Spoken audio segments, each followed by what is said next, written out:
एक समय की बात है, एक छोटे से गांव में, जो पहाड़ों और घने जंगलों के बीच बसा हुआ था।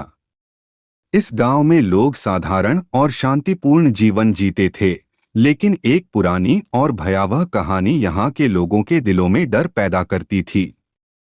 यह कहानी शैतान की थी, जो गांव के पुराने खंडहर में वास करता था। कहानी के अनुसार सैकड़ों साल पहले इस गांव में एक अत्याचारी राजा का शासन था। वह राजा न केवल निर्दयी था, बल्कि तंत्र मंत्र और काले जादू में भी माहिर था। अपने काले जादू के प्रयोग से वह शक्तिशाली बन गया, लेकिन उसके अत्याचारों से गांव के लोग परेशान हो गए। एक दिन गांव वालों ने उस राजा के खिलाफ विद्रोह किया और उसे मार डाला। लेकिन मरते समय राजा ने एक भयानक श्राप दिया कि उसकी आत्मा हमेशा के लिए गांव में भटकती रहेगी, शैतान बनकर लोगों को सताएगा। मरने के बाद राजा की आत्मा वाकई में शैतान बन गई और गांव के खंडहर में वास करने लगी। रात के अंधेरे में उसकी चीखें और आहें सुनाई देती थीं और कई लोगों ने उसकी डरावनी परछाई भी देखी थी। गांव के लोग खंडहर के पास जाने से भी डरते थे और वहां जाने वाले लोग अक्सर लापता हो जाते थे या पागल हो जाते थे। एक रात जब पूरा गांव सो रहा था, अर्जुन ने अपनी हिम्मत जुटाई और खंडहर की ओर चल पड़ा।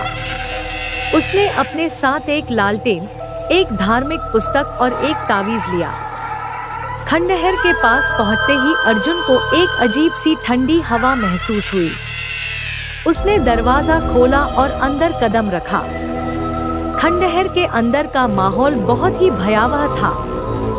दीवारों पर तंत्र मंत्र के निशान थे और हवा में अजीब सी गंध थी।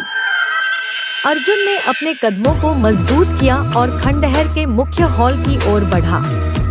वहां उसने देखा कि एक अजीब सी छाया उसे घूर रही थी।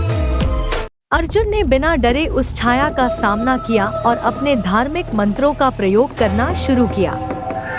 छाया ने अर्जुन पर हमला किया, लेकिन अर्जुन ने अपनी तलवार और मंत्रों की शक्ति से उसे रोक लिया। उसने छाया से पूछा, तुम कौन हो और यहाँ क्यों भटक रहे हो? छाया ने धीरे धीरे कहा, मैं इस गांव का राजा था। मुझे मेरे अत्याचारों की सजा मिली है और मेरी आत्मा को शांति नहीं मिली। अर्जुन ने पूछा, तुम्हारी आत्मा को शांति कैसे मिल सकती है?